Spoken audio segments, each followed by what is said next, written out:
Acknowledge me! If you smell what the rock is cooking. Iconic! The champ is here! Oh yeah! Salut et bienvenue sur le Madness Show. Aujourd'hui, Madness prono du prochain PLE de la WWE qui sera Backlash. Et ça va se dérouler dans la ville de Randy Orton, Saint-Louis, Missouri. Bon, avant de parler des matchs, abonne-toi si ce n'est pas fait, car c'est super important pour moi. Mets la petite cloche, comme ça tu auras les notifications pour les prochaines vidéos. Et crois-moi, j'ai quand même pas mal de vidéos qui sont encore en suspens, que j'ai pas encore eu le temps de publier. Mais je suis sûr et certain, c'est que ça va t'intéresser. Voilà pour ma petite partie promo. Maintenant, on va parler des pronos. On va commencer avec le premier match, donc Dominic Mysterio face à Penta pour le titre intercontinental de Dominic. Donc pour moi, Dominic est un bon heel et j'ai envie de le voir justement dans ce registre en tant que champion parce que c'est vrai qu'on ne l'a pas encore vu en œuvre. Donc pour moi, Dominic doit le remporter, doit gagner ce match. Il a gagné il y a quoi, un mois et on n'a encore rien vu de son règne. Donc j'espère en tout cas qu'ils vont encore lui faire confiance et vraiment lui fournir un très bon règne. Qu'on va se rappeler et surtout aussi utiliser sa ruse. Voilà. Pour moi, il a pas mal de triches qu'il peut utiliser en fait pour ces matchs qu'on n'a pas encore assez vus. Je sais que Eddie Guerrero voilà, a utilisé pas mal de subterfuges pour gagner ces matchs et j'ai envie justement de voir Dominic utiliser les mêmes ruses pour gagner et garder son titre, même s'il ne le mérite pas durant le match. Mais voilà, utiliser l'arbitrage, utiliser des objets, utiliser Liv Morgan. Il y a pas mal de moyens de faire et j'espère en tout cas qu'il va l'emporter et qu'il va justement utiliser la triche pour vraiment mettre en valeur justement ce côté heal, ce côté machiavélique. Donc j'espère qu'il le fera. Même si face à lui, on a quand même un adversaire quand même de taille qui est Penta, qui gagne quand même la plupart de ses matchs, qui a un très bon ratio. Donc ça va être dur, mais j'y crois. Donc victoire de Dominic.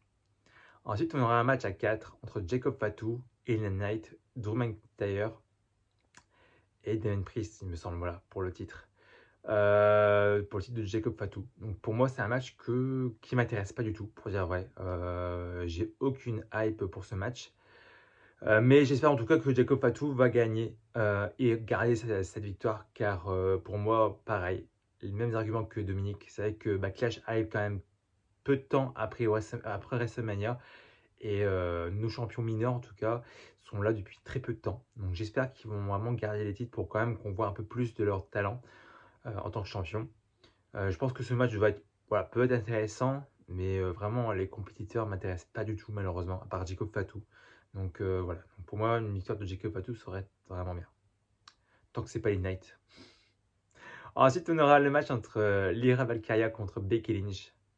Les deux anciennes amies qui deviennent ennemies. Donc ça, c'est vraiment pas mal pour Becky Lynch en tout cas, parce que Becky Lynch, c'est quand même un personnage quand même qui n'a pas beaucoup évolué. C'est que depuis qu'elle est venue The Man en 2019-2018, c'est toujours la même chose.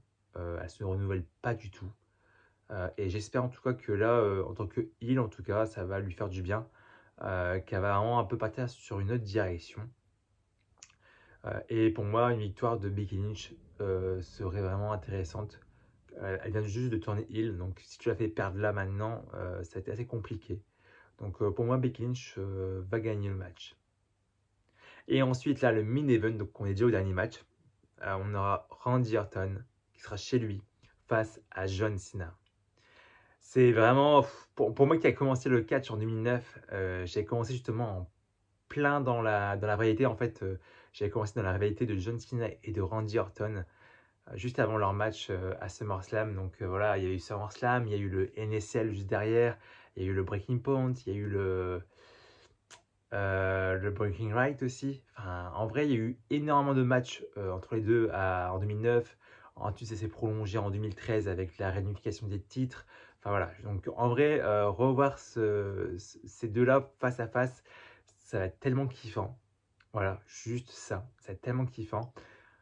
C'était un match intéressant parce que Orton vraiment sera le favori, clairement. Il est chez lui en tant que face, donc ça sera vraiment une première dans la rivalité entre les deux. Mais pour moi, John Cena va l'emporter. Voilà. Il vient juste de gagner le titre. Donc je ne vois vraiment pas John Cena perdre au bout de quelques semaines après. Et pour moi, John Cena perdra son titre lors de son dernier match. Voilà. Je pense que John Cena en tant que champion, ça peut durer, ça peut vraiment créer de belles affiches juste durant toute l'année. Mais je pense que sa défaite sera vraiment lors de son dernier match, où là justement on aura sa défaite et là John Cena qui va se dire, bah voilà, c'est fini, le champion a perdu, j'ai plus rien à prouver, je lâche le micro, je lâche la casquette, tout est fini. Pour moi, voilà, John Cena ne perdra pas avant son dernier match, qui sera peut-être du coup en décembre, mais pour moi, John Cena sera champion jusqu'à fin d'année. Chose qui permettra aussi de vendre des billets, parce que quand tu auras John Cena champion à SummerSlam face à justement à CM Punk, un Braun Breaker, un Cody Rhodes pour une revanche, bah, ça va vendre toujours plus de billets. Donc voilà mon avis. Après, concernant le show en lui-même, c'est pas un show qui me hype. Je pense que c'est un des shows qui me hype le moins depuis un petit moment. On a juste le match vraiment de John Cena Orton, mais je pense que c'est vraiment le seul match qui sauve le show. Voilà, sur papier, c'est vraiment le seul match qui donne envie aux fans d'acheter le pay-per-view, enfin de s'abonner à Netflix pour voir le show. Car sans ça, crois-moi, c'est pas qu'il y ira Valkyria contre Becky Lynch ou un Penta Dominic qui donne envie aux gens d'acheter, d'aller sur place, ou même de veiller tard comme nous, Français. Donc je pense vraiment que le Orton Cena sauve les pots cassés parce que c'est vrai que la construction du show est catastrophique.